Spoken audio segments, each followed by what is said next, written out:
El tema este lo vamos a trabajar en dos instancias. Esta clase teórica que les estoy grabando ahora y un trabajo práctico que más adelante les voy a indicar cómo lo van a tener que ir haciendo, que lo van a hacer ustedes en sus casas.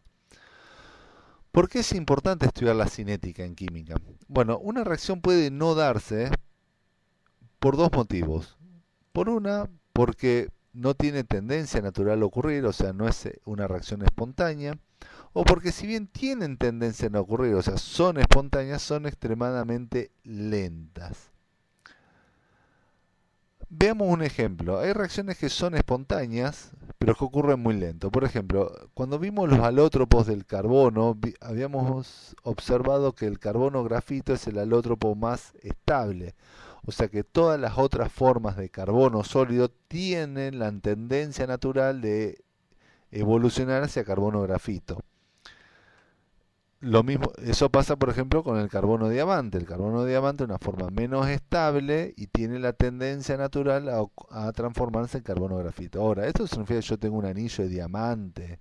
Con el tiempo voy a tener un anillo que va a tener metido un pedazo de carbón mineral. No. ¿Por qué?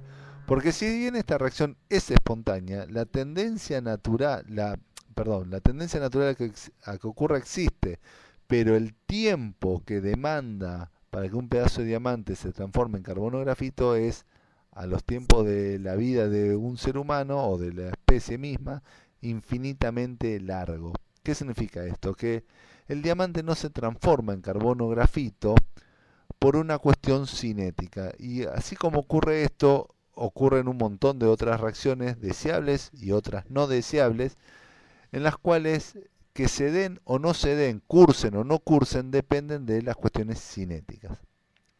Cuando hablamos de velocidad en química, lo que estamos hablando es que es la variación de la concentración en el tiempo y refiere a la rapidez con la que se consumen los reactivos o con qué velocidad se estaban generando los productos. Acuérdense que los reactivos siempre se consumen, desaparecen, se gastan y los productos se generan, se forman, se obtienen.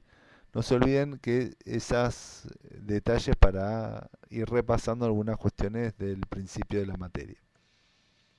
Veamos algo más cotidiano y después retomamos un poco con la química más fina. Algunas cuestiones que forman parte de la cultura de cuando se prende un fuego y veamos si tiene un acervo o no científico eso que se hace. ¿Qué se coloca primero? ¿Ramas finas o ramas gruesas? A ver, acá hay un dispositivo de cómo se arman un fogón, ¿sí? Que se indica primero el papel o las hojitas finas, luego la leña fina, luego la leña mediana y finalmente la leña gruesa. ¿Por qué el fuego se apantalla cuando uno quiere que prenda más rápido? ¿Por qué no se apantalla mucho al principio? Bueno, veamos si estos son mitos de la cultura o si tienen alguna explicación científica. La combustión es o sea, una reacción química entre un elemento que es combustible y un comburente. En las combustiones más comunes el comburente es el oxígeno y uno de los primeros combustibles que manejó el hombre es la leña, o sea, en definitiva una serie de hidrocarburos, o sea, compuestos de carbono, hidrógeno, perdón, hidrocarburos no, hidratos de carbono, eh, una combinación de carbono, oxígeno e hidrógeno, pero bueno, que no viene muy al caso, pero que cuando se queman dan dióxido de carbono y agua. El oxígeno, ya habíamos visto en otras clases que en la combustión es un reactivo esencial. O sea, cuando uno sopla, lo que está haciendo es ingresar uno de los reactivos, el comburente, a la combustión. Ahora, ¿por qué cuando soplamos de más apagamos el fuego? Bueno, porque el oxígeno está presente en el aire y no es la totalidad del aire, sino que es el 21% en masa de esa mezcla.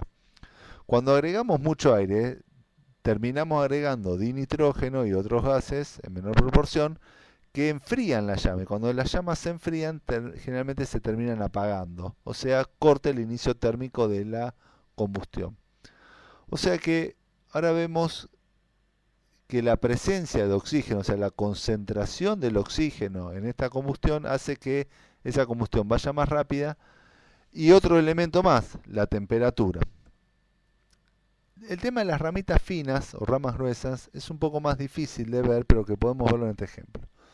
Si tenemos un cubo de 1 metro de arista, tendríamos una superficie, ¿sí?, de 6 metros cuadrados. Ahora, si este cubo lo partimos, ¿sí?, trazamos, cortamos, ¿sí?, obtendríamos, ahí me faltó acá un corte acá, obtendríamos 8 cubos que en total sumarían, si uno los separa, 12 metros de superficie. Fíjense que acá no cambió la masa, lo único que está cambiando es la superficie que esta materia deja expuesta. O sea, eso se conoce como superficie de contacto. Si a su vez hacemos nuevamente cada uno de estos cubos, los cortamos, ¿sí?, de vuelta en 3, obtendríamos 24 metros de superficie expuesta sin modificar absolutamente nada en la masa. Bueno, lo mismo ocurre con la leña gruesa y la leña fina. Si uno ve este manojo de leña fina y lo compara con este tronco grueso, va a ver que este manojo de leña fina tiene exactamente la misma masa que este tronco, posiblemente, porque tiene la misma densidad. La única diferencia es que este manojo de leña fina, dispuesto de otra manera, tiene más superficie de contacto. ¿Y qué permite esto? Bueno, permite que cuando el oxígeno está reaccionando puede entrar, digamos, en la leña, puede entrar en distintos lugares. Ahora vamos a redondear un poquito. Lo que quería dejarle era cuáles son los factores empíricos que van modificando la velocidad de una reacción química. Por esto, estas cuestiones del asado, yo a veces jodo, pero no deja de ser una de las reacciones químicas más viejas que el hombre domina, la combustión, y es una reacción de la cual aprendemos bastante. Bueno, hay 4 factores que modifican la velocidad de una reacción química. Una es la concentración de los reactivos, como recién habíamos visto, la presencia de oxígeno gaseoso en una combustión hace que si uno no está alimentando constante y sonantemente de aire en una combustión se apaga, ¿sí? La superficie de contacto cuando tenemos distintas fases, por ejemplo, cuando tenemos una fase sólida, una fase líquida y una fase gaseosa, las reacciones se dan en esa superficie donde entran en contacto los reactivos, o sea que esto altera la velocidad de las reacciones. La temperatura, ¿sí?, y algo que no discutimos recién en la combustión, pero que lo vamos a ver más adelante, es la presencia de catalizadores, que más adelante lo vamos a ver. Hay una teoría que explica estos factores empíricos, que se conoce como la teoría del complejo activado, la teoría de choque, que dice básicamente 3 cosas. Una, que las partículas de reactivos tienen que chocar, esto parece bastante evidente, que tienen que hacerlo con una energía mínima conocida como energía de activación, esto ya es un poco más complicado, y que tienen que hacerlo con una orientación adecuada. Al ocurrir esto, se forma un intermediario de máxima energía denominado complejo activado que inmediatamente se descompone formando los productos. Bueno, acá se complicó del todo, pero vamos a tratar de ver algunos ejemplos como sería esta cuestión de qué es. Vamos a ver primero una cuestión de cómo reaccionan las cosas y después vamos a ver lo que es el complejo activado. Tomemos esta reacción que es dióxido de carbono más el anión hidróxido, que reaccionan para dar hidrógeno carbonato o bicarbonato, ¿sí? Acá lo que tenemos presente es una molécula de dióxido de carbono. Tenemos una de dióxido de carbono donde en rojo están puestas las regiones donde tiene mayor densidad de electrones y en negro las zonas donde tienen menos densidad de electrones. Y el anión hidróxido, que ocurre lo mismo, o sea, el oxígeno tiene mayor densidad electrónica y el hidrógeno menor densidad electrónica. A ver, si yo quiero que esta molécula de dióxido de carbono con este anión hidróxido reaccionen, tendrían que chocar. Si por movimiento browniano nunca se encuentran, esta reacción nunca ocurriría. O sea, el primer enunciado es bastante evidente. Las partículas de reactivo tienen que chocar. Después teníamos el segundo enunciado que tiene que chocar con una determinada velocidad. Si las partículas vienen muy lentas y chocan, las nubes electrónicas estas van a sencillamente repelerse y se van a alejar. Y por más que intentemos, o sea, si chocan con poca velocidad, van a tener un choque elástico, lo que se dice un choque elástico, donde sencillamente chocan y cada una sigue por su camino. Por otro lado, vimos que si esta densidad negativa choca contra esta densidad de carga positiva, se da un choque efectivo. O sea, que si se da un choque con la suficiente energía y además con la orientación adecuada, se produce la reacción. Si quieren podemos verlo de vuelta. Y ahí se forma el anión bicarbonato. Veamos lo que son los perfiles energéticos en función del avance de la reacción, ¿sí? Vayamos primero a las reacciones exotérmicas. Una reacción donde el reactivo A se reacciona y pasa al reactivo B, al producto B, perdón, y hay una pérdida neta de energía medida en joules. Ahora, ¿cómo es que avanza la reacción? Habíamos dicho que primero las partículas de reactivo chocaban para formar un complejo activado que se descompone en producto. Entonces tenemos los reactivos, tenemos un complejo activado que es un máximo de energía y tenemos los productos de la reacción. La energía de activación es la diferencia de energía que los reactivos necesitan para llegar al complejo activado. Es esta energía que estamos marcando acá. Y fíjense que es diferente de la energía de la reacción, que la energía de la reacción es directamente la energía entre la diferencia de energía entre los productos y los reactivos. Ahora, la energía de activación es la diferencia de energía entre los reactivos y el complejo activado. El complejo activado fue durante mucho tiempo algo hipotético, o sea, y hay muchas reacciones en las cuales el complejo activado no se conoce, porque son especies químicas que tienen un tiempo de vida media de nanosegundos o picosegundos o femtosegundos. O sea, estamos hablando de especies químicas que viven 10 a la menos 12 segundos, 10 a la menos 15 segundos, 10 a la menos 18 segundos. O sea, son cosas que tienen un tiempo de existencia efímero. En las reacciones endotérmicas también tenemos un máximo de energía. O sea, por ejemplo, tenemos la reacción que el reactivo I se transforma en el producto Z, incorporando entalpía. Entonces, si vemos el perfil de la reacción, cómo avanza, tenemos que I desaparece, forma C, y C desaparece y forma Z. Este es el complejo activado, estos son los reactivos, estos son los productos.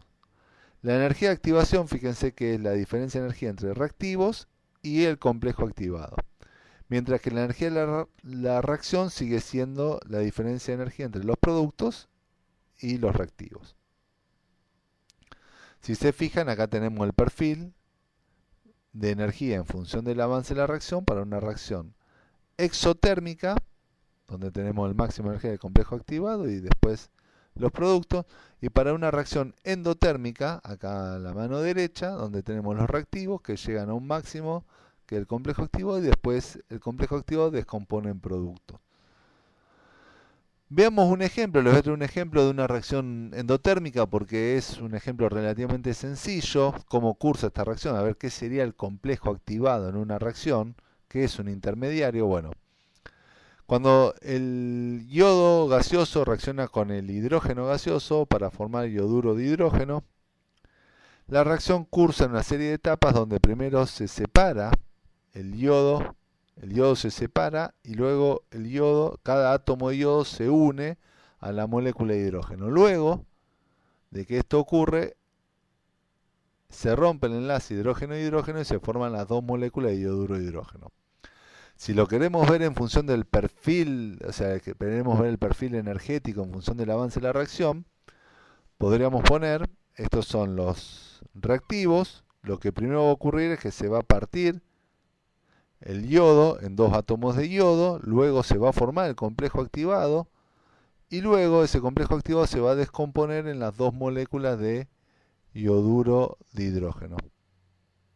Si quieren podemos verlo una vez más. Tenemos la separación de los átomos de la molécula de yodo en dos átomos de yodo, la formación del complejo activado, para luego su descomposición y la formación de dos moléculas de ioduro de hidrógeno.